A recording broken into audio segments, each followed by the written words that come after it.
It is Valentine's Day, and happy Valentine's Day, everybody. Love is in the air.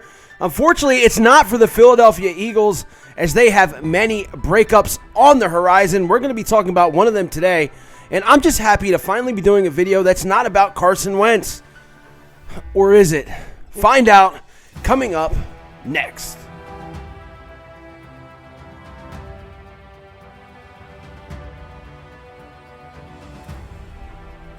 I think this city is the best city to play for. And I couldn't have asked for a better experience. And the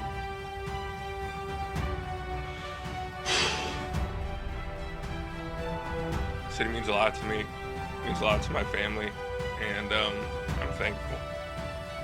I'm thankful for all you guys over the years. I know you guys got a really tough job in this city.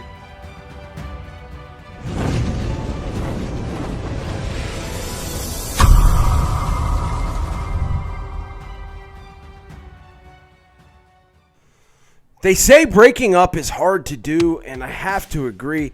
It was actually something when I was younger I was very afraid of. The breakup, the confrontation, everything surrounding it. Telling somebody that you once loved or even liked a lot that you didn't want to be with them anymore. It was just something that absolutely terrified me.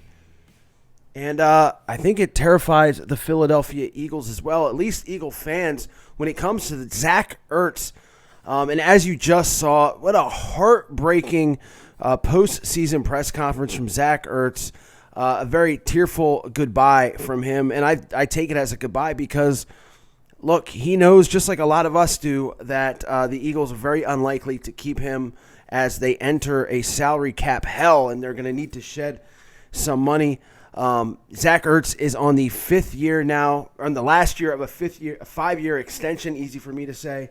The Eagles get rid of him, it would save about $4.7 million in cap space. So it looks like, and like I said, it looks like that he's going to be gone, and we all knew this, but I guess the Carson Wentz media train has kind of cooled off, or people are saying enough that they can't make any new articles. So ESPN's Jeremy Fowler this week decided that he was going to send out a tweet saying that 3-time Pro Bowler Zach Ertz is bracing for a change of scenery via trade or release. Now, again, this is something that we all knew. No, this is not new news here. Obviously, somebody national, nothing against Jeremy Fowler. I don't know much about the guy, but obviously this is something that is, again, a little bit different than the same old tweet about Carson Wentz that's been going on and when he's going to be traded, where he's going to be traded, what the compensation is going to be.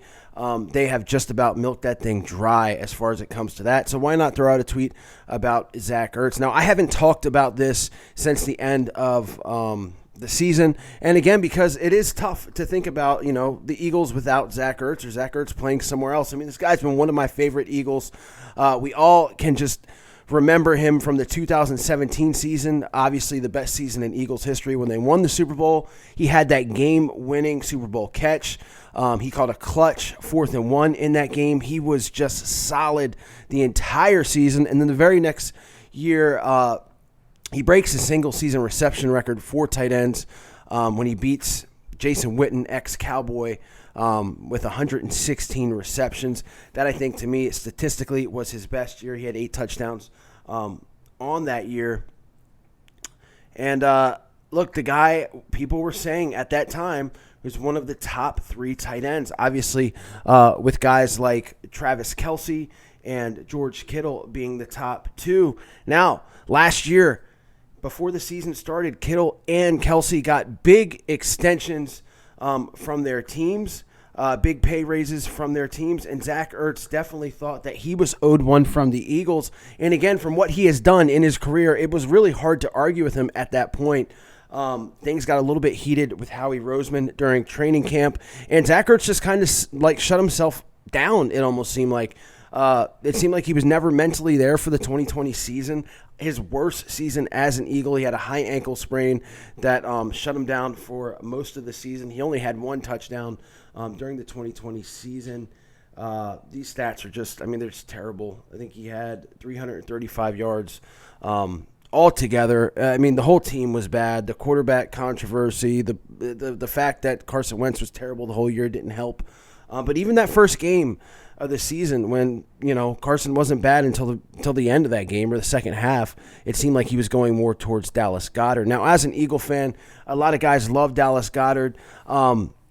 Look, I've said this before. I think he's going to be a good player, but again, it's just something that I think. I don't think that we know that he is going to be, and he has been a guy in Dallas Goedert that has been hurt the past couple seasons, never seems to play a 16-game season. So getting rid of a guy like Zach Ertz is going to be tough. And now, look, Zach Ertz is not one of these tight ends that gets a lot of yards after the catch, but he has been Carson Wentz's most reliable target, is Carson Wentz's best friend in the locker room. So I said, look, I'm happy to do a video that's just not about Carson Wentz or where he's going to be traded, but this does kind of have something to do with Carson Wentz because there are reports that the Eagles might try to package both Carson Wentz and Zach Ertz together in a trade with the Colts.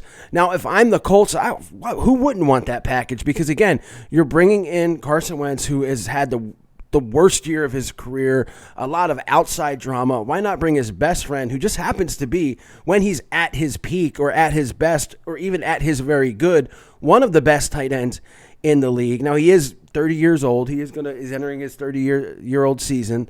But again, this is a guy that can do it, has done it in the past when motivated. Now, again, it's going to be tough to say goodbye to a guy that's meant so much, not just to the team on the field, but also the community. Himself and his wife, Julie, have done a lot for the community outside of playing football.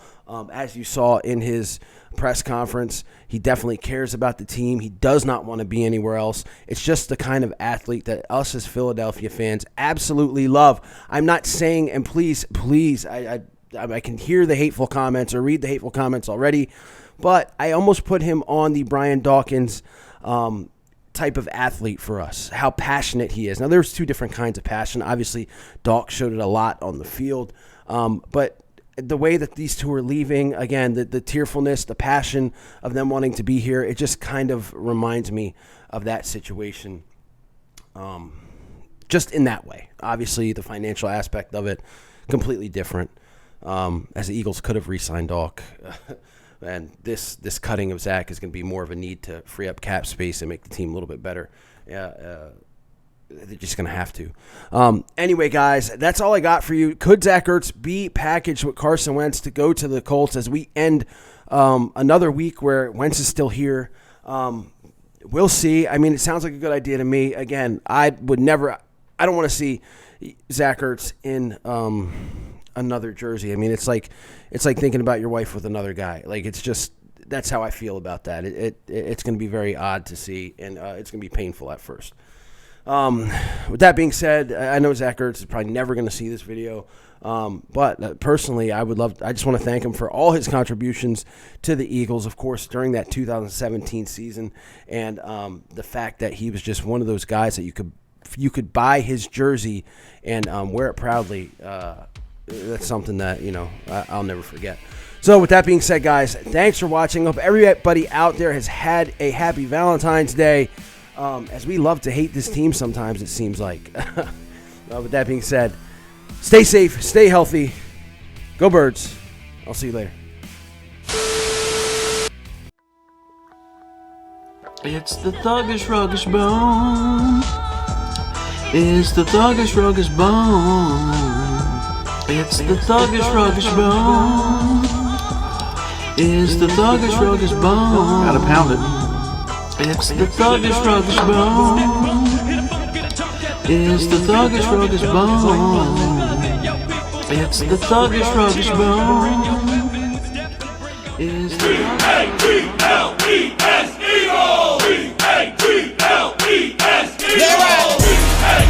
I need Eagle Nation to stand